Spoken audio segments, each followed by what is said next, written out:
Okay, we're gonna start the canoe portage here. I got my life jacket on, as you can see, and over top of that, I can turn this boat past the shrubs. There we go. Over top of that, I've got my day pack, and I've got my hip pack on, which is my a personal survival kit if I tip over and lose my boat, or the wind grabs my boat and blows it away. So it's a heavy load.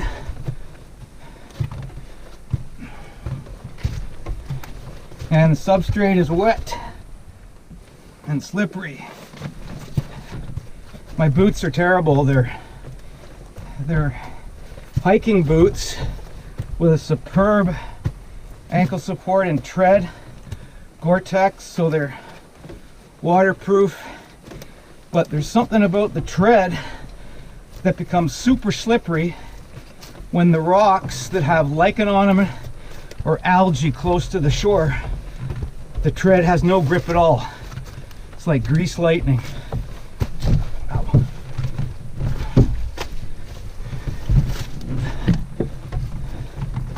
Oh, I forgot to, the balance is off here. I forgot to take the silky katana boy out and carry it in my paddle bag. So I'm gonna have to do that now.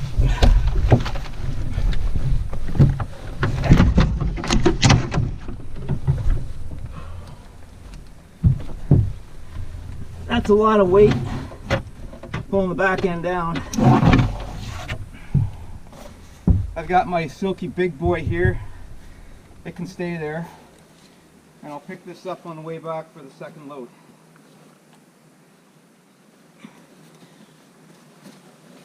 Okay.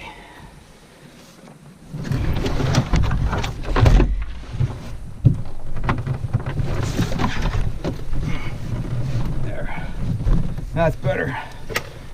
Of course, that silky katana boy is not a saw I would normally bring, but as I mentioned earlier, the purpose of this trip was to clear crown land or public land portage trails that nobody else is maintaining.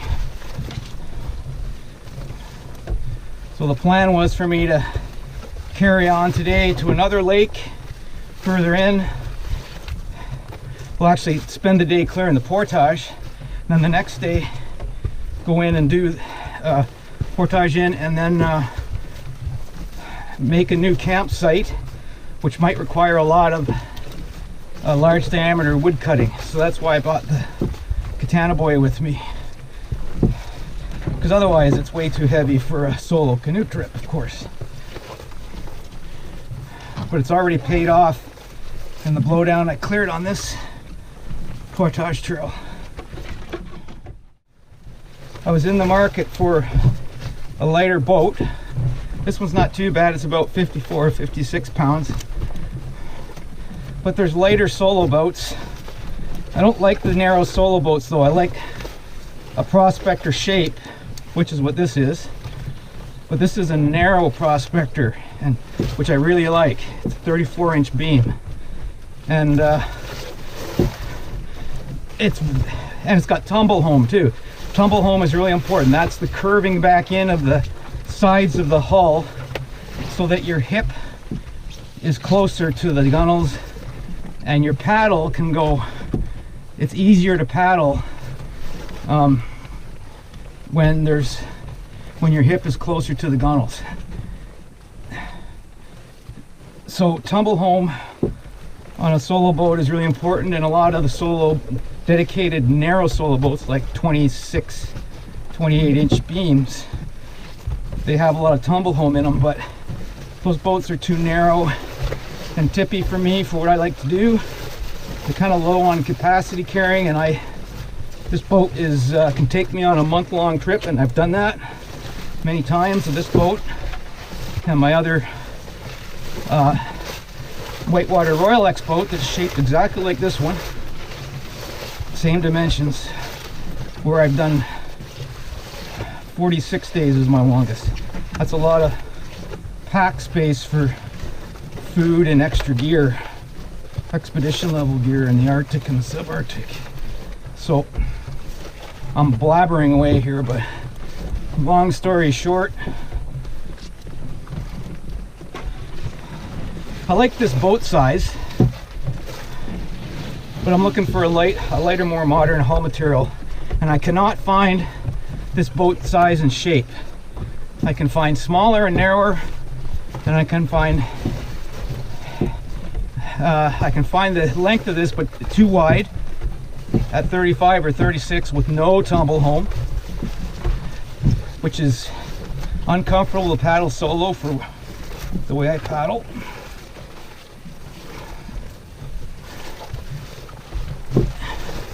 And 35, 36 inch beam is too wide for a solo boat. Way too wide. So I keep searching. This boat that I'm carrying, this is over 30 years old,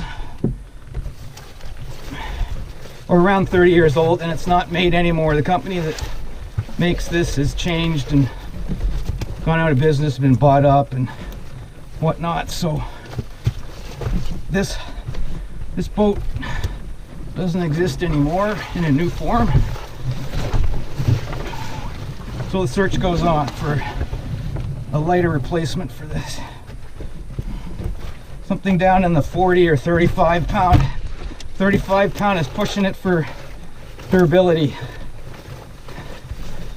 You got to have some strength in the layup material for banging rocks and for hauling it over beaver dams fully loaded, so it has strength in the center so it doesn't crack. Hauling it up on skid logs on the shore for loading and unloading. So the boat's got to have some backbone, so to speak. So that requires some degree of heavier layup material. So something like a 20-pound boat would be impossible for the size I need, because it would just break. The bush here is so thick, so full of blowdown that you can't bushwhack with a canoe. You just can't. Well, you can, but you'd need two people to haul it over debris logs and stuff, and it would be horrible. As you move up into the subarctic, the bush opens. It's called taiga, and I've been up there, and you don't need any portage trails. You can just portage between the open trees, and there's hardly any blowdown because the trees are open grown and they grow short, and they tend not to blow down as much. And then the barren lands, of course, is the Arctic barren lands or tundras. It's just awesome because there's no trees at all.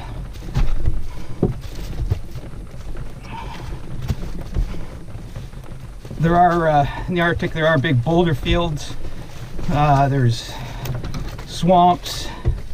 There's lots of water, so you just can't go anywhere. There's also cliffs and rugged ground, and so you just can't portage anywhere. But I crossed trailless tundra with my canoe and packs.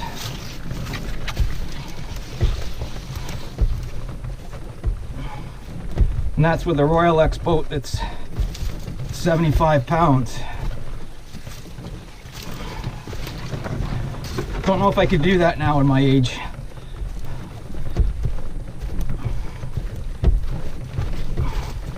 And I gotta get this right arm fixed. Just about there. Okay.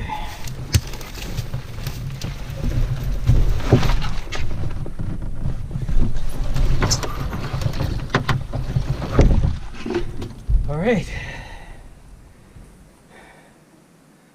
That's one trip. Back for the next load.